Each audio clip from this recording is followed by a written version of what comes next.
Welcome to our online class from High Star and North City Public Secondary School and College. This is our bio class and we will start chapter number 7, bioenergetics. This is our lecture number 1. Bioenergetics. Every machine requires energy capacity to do work for performing its function, like automobiles which require fuel to produce energy. Cell phones have batteries which store energy and utilize it for their working. Living organisms are also like a machine which require nutrients in the form of food. The special molecules of food contain energy. Here question arises from where this energy comes in fuel and food molecules. The only source of energy on earth is sun. Energy of sun reaches the earth in the form of light energy. This light energy is converted into chemical energy by living organism or in heat energy stored by non-living things. Her machine को energy की ज़रूरत होती है काम करने के लिए और उसको फंक्शन सही तरीके से करने के लिए, जिस तरह ऑटोमोबाइल्स को फ्यूल की ज़रूरत होती है ताकि वो किसी एनर्जी से जो एनर्जी से प्रोड्यूस होता है, इसी तरह से हमारे सेल फोन्स जो होते हैं उनमें बैटरीज होती है जो स्टोर कर लेती है एनर्जी को और फिर हम अपने काम के लिए उसको इस्तेमाल करते हैं। इसी तरह जानदार भी एक मशीन की तरह होते हैं जिन्हें फूड की ज़रूरत होती है एनर्जी हासिल करने के लिए। ये जो स्पेशल फूड मॉलिक्यूल्स होते हैं इनमें एनर्जी होती है। तो ये सवाल पैदा होता है आखिर ये एनर्जी फ्यूल्स की फॉर्म में या फूड मॉलिक्यूल्स की फॉर्म में कहाँ से आती है। ज़मीन पर सोर्स ऑफ एनर्जी जो है सिर्फ और सिर्फ सूरज है। सूरज की रोशनी ही हमारी ज़मीन पर लाइट एनर्जी की फॉर्म में पहुँचती है। ये लाइट एनर्जी कन्वर्ट हो जाती है केमिकल एनर्जी में और हीट एनर्जी में। जानदार जो है वो केमिकल एनर्जी में उसको यूज़ करते हैं और नॉन लिविंग जो है वो उसको हीट एनर्जी में स्टोर करते हैं। The above chart shows the conversion of energy from one form to another form explained by the law of conservation. Law of conservation of energy in first form of thermodynamics, which states that energy can neither be created nor be destroyed, but it can change from one form to another. अभी जो chart दिखाया गया है उसमें आपको दिखाया गया है किस तरीके से सन की लाइट जो है प्लांट्स यूज़ कर रहे हैं और non living thing heat energy की फॉर्म में यूज़ कर रहे हैं और मैकेनिकल और इलेक्ट्रिकल एनर्जी में कन्वर्ट हो रही है और ये प्लांट्स जो है वो हमारे फूड एनर्जी में कन्वर्ट कर रहा है। ठीक है, अब सवाल ये पैदा होता है कि ये जो अबव चार्ट है इसमें आपको कन्वर्जन ऑफ एनर्जी दिखाया जा रहा है कि एक फॉर्म से दूसरे फॉर्म में चेंज हो रही है और ये इस लॉ को भी law of conservation of energy और फर्स्ट लॉ ऑफ थर्मोडायनेमिक्स को भी स्टेट करता है कि ना तो एनर्जी को हम बना सकते हैं ना उसको तबाह कर सकते हैं, बल्कि ये जो एनर्जी है वो एक फॉर्म से दूसरी फॉर्म में चेंज हो रही है। As we can see that heat energy of light converts in kinetic energy which flows water.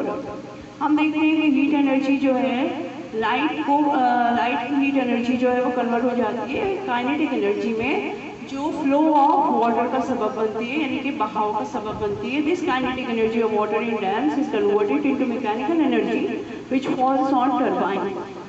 और टरबाइन पे जब ये काइनेटिक एनर्जी जो डैम्स में होती है वो कन्वर्ट हो जाती है मैकेनिकल एनर्जी में जब पानी जो है वो टरबाइंस पर गिरता है।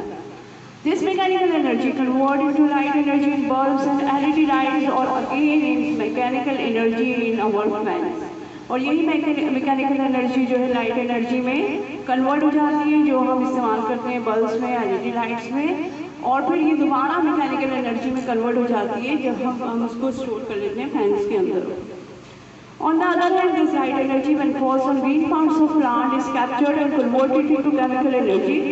This chemical energy is stored as food energy in plants. When these parts of plants are eaten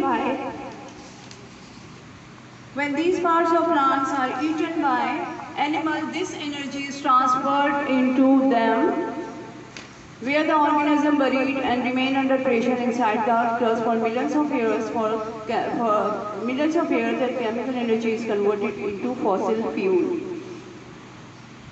तरफ जब ये लाइट एनर्जी, इस लाइट एनर्जी को ग्रीन पौधों के ग्रीन पार्ट्स कैप्चर करते हैं, यानी कि गिरफ्तार करके ये केमिकल एनर्जी में तब्दील कर देते हैं। तो केमिकल एनर्जी पौधों में फूड एनर्जी में तब्दील होकर ज़ख़ीरा हो जाती है। जब हैवान ये पौधे खाते हैं तो ये तवानाई उनमें मुंतकिल हो जाती है, इस तरह उन्हें तवानाई हासिल हो जाती है।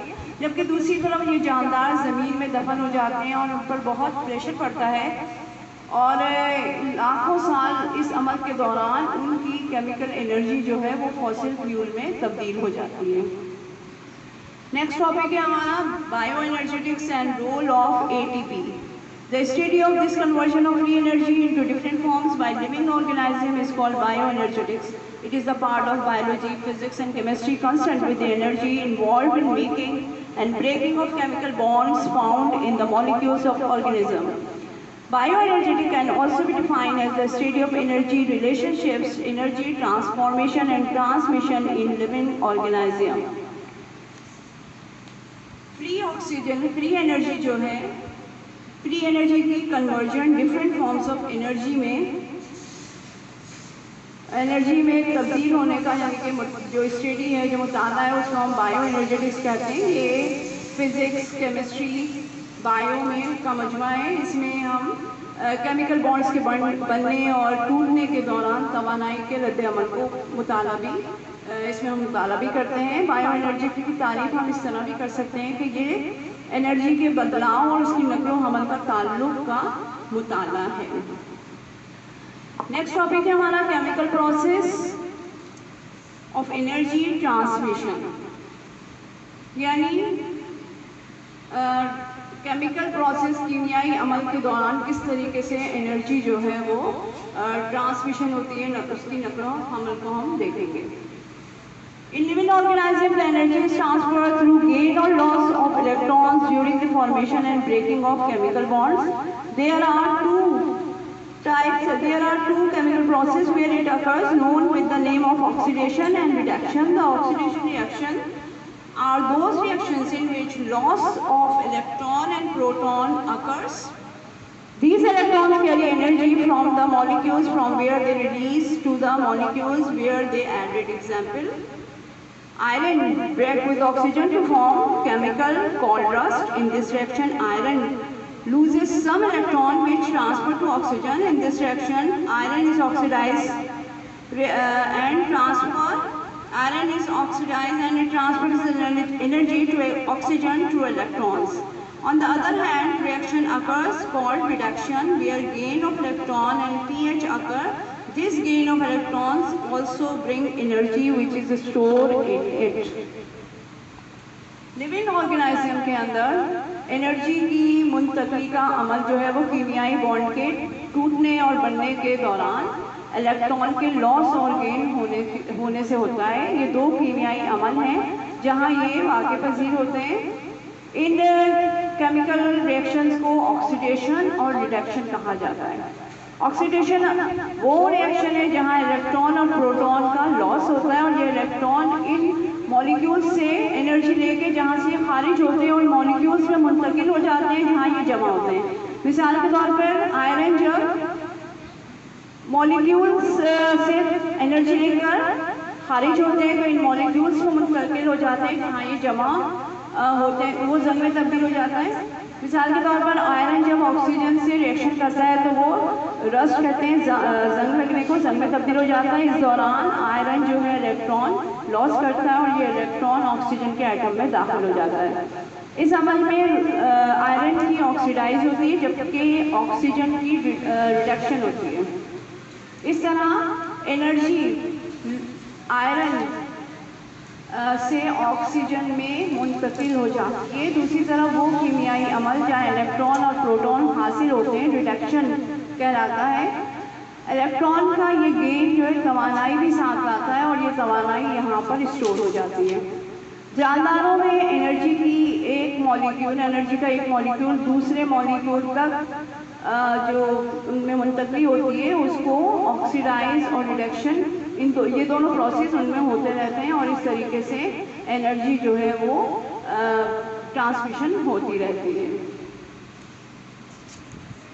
इसमें आपको फिगर में भी दिखाया गया है किस तरह ऑक्सीडेशन हो रही है कि ए कंपाउंड जो है ऑक्सीडाइज कर रहा है, लूज कर रहा है, और बी कंपाउंड जो है वो गेन कर रहा है इलेक्ट्रॉन को।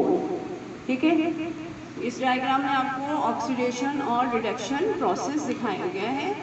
In living organism this oxidation reduction occurs continuously to transfer energy from one molecule to another molecule. With these reactions, energy transfer become impossible in living system.